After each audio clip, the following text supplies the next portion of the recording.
Life after death, the biggest question that we will ever face in our time alive, and for the simple reason of, because no one knows what happens after you die. It's not some scientific mystery that we might someday know the answer to. Death will happen to each and every one of us. Yet, if a person who died experienced anything like an afterlife or something else, that person cannot tell anyone else about what they have encountered, which is death itself. Did these people's consciousness leave their body and go somewhere else?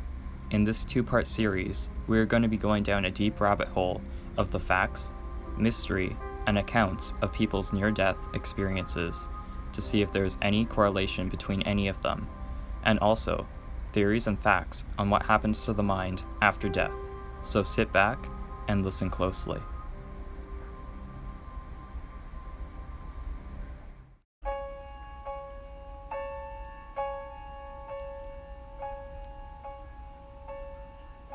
Now, what exactly is death? Well, death is something that has happened and will happen to all of us. As you grow older, your body gets worse and worse at replicating itself again, and eventually something takes you out and you die. And your mind is not excluded from this.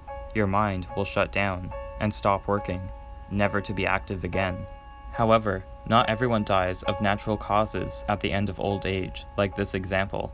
Many people die in freak accidents that if it was avoided, they would have gone on to live and die at old age. What's interesting about these freak accidents though, is that they don't always kill the person who encounters them. Some of those people survive to tell their story. And what's even more fascinating is that many of these people can recall near-death experiences, or also called NDEs. Now, what is a near-death experience? Well, to put it lightly, a near-death experience is something that people say happens to them just before they would have died. For some, it's a feeling of being in some sort of afterlife, and for others, it's an instance where they feel their mind has left their body, and that they can look back at their body lying in the hospital bed. Fortunately, all these people that had near-death encounters were able to avoid death at that point in time, and live to tell their experiences. Also, from now on, I will call near-death experiences NDEs only. And with that, we are going to move on to the next part of this video, the people who have seen death.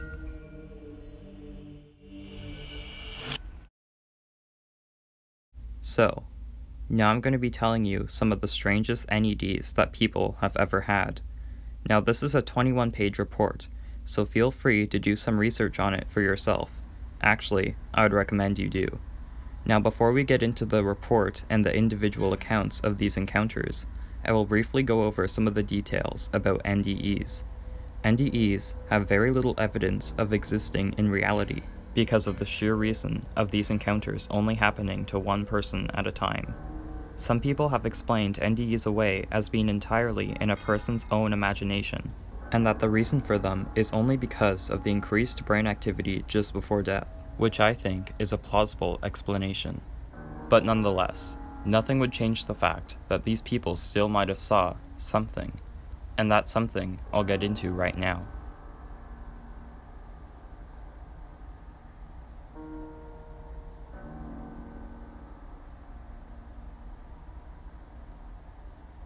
In 2001, Emily Williams Kelly from the University of Virginia Health System, located in Charlottesville, Virginia, put together a lengthy 21-page report on NDEs and the people that experienced them.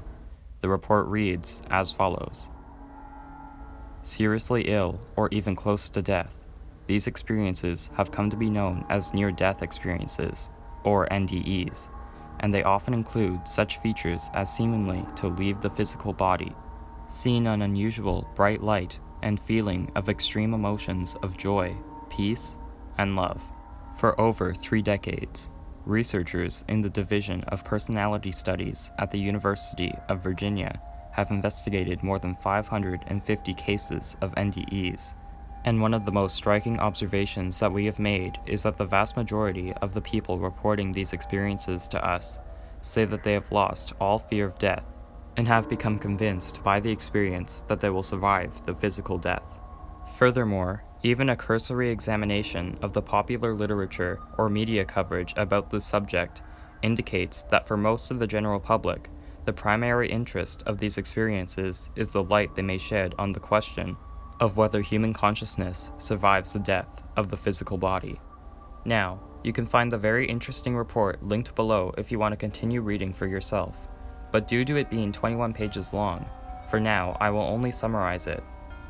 Further in the report, it tells of people having brief moments of these experiences when having some sort of major accident, such as a car crash or a problem in a surgery. And these people that were able to come through these encounters say that they would see lots of bright lights, and also deceased family members and people as well. Also sensations of leaving their body. Now, as said before, we really have no real idea whether these experiences are real, or just the result of an overactive mind when sudden accidents occur. And until we have one of these experiences for ourselves, we will likely never know. However, there are scientists and people who have committed their careers to trying to find this out, and perhaps in the future some light will be shed on this. But for now, we have to go back to what we know is reality and look deeper into the facts, and some theories, of course.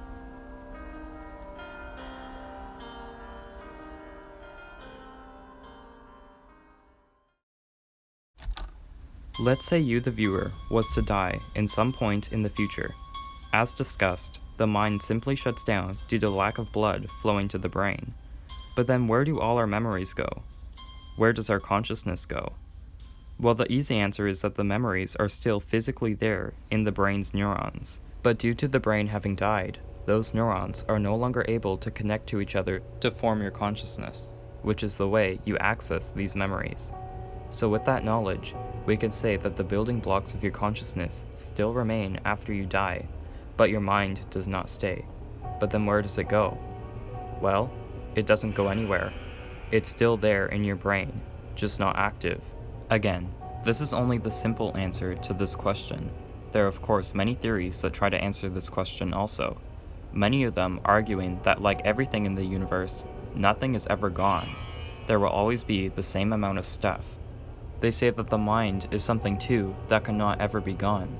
However, this is a major point that I'll be making later in this series that could possibly debunk this whole theory of life after death, and the idea that nothing ever ceases to exist. But before I go on to that conclusion, we have to look a lot deeper into some of these theories.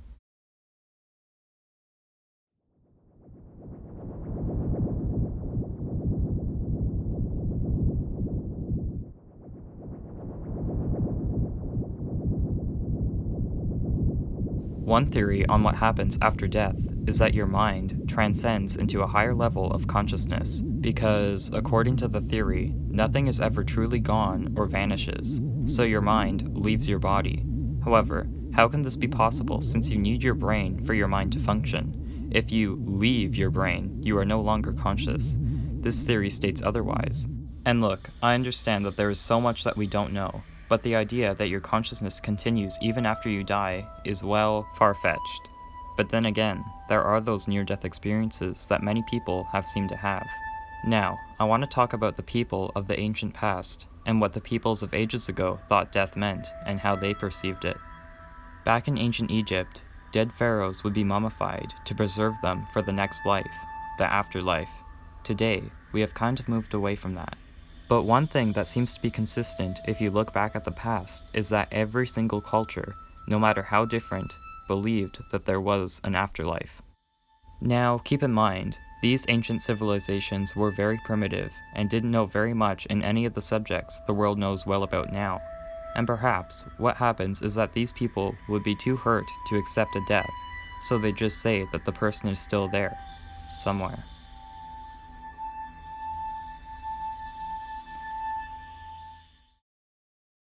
Ghosts.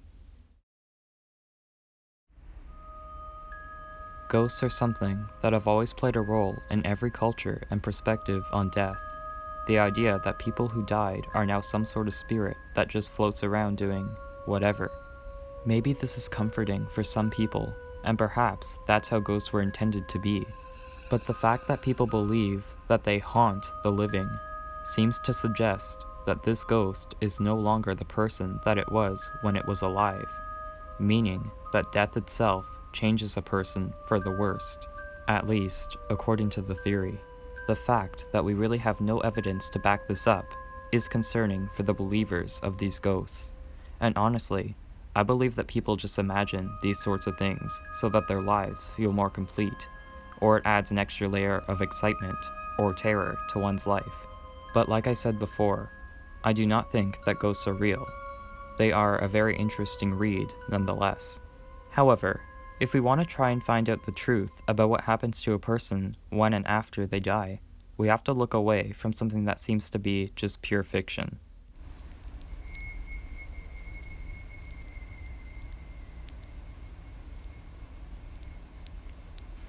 So I've decided to split this video up into two parts. So part 2 should be hopefully out sometime in the future, and I'll also leave a link in the description once that video is out. So I'm looking forward to that. I hope that you guys are too, and thank you everyone so much for watching, and I'll see you in that video. So bye everyone for now.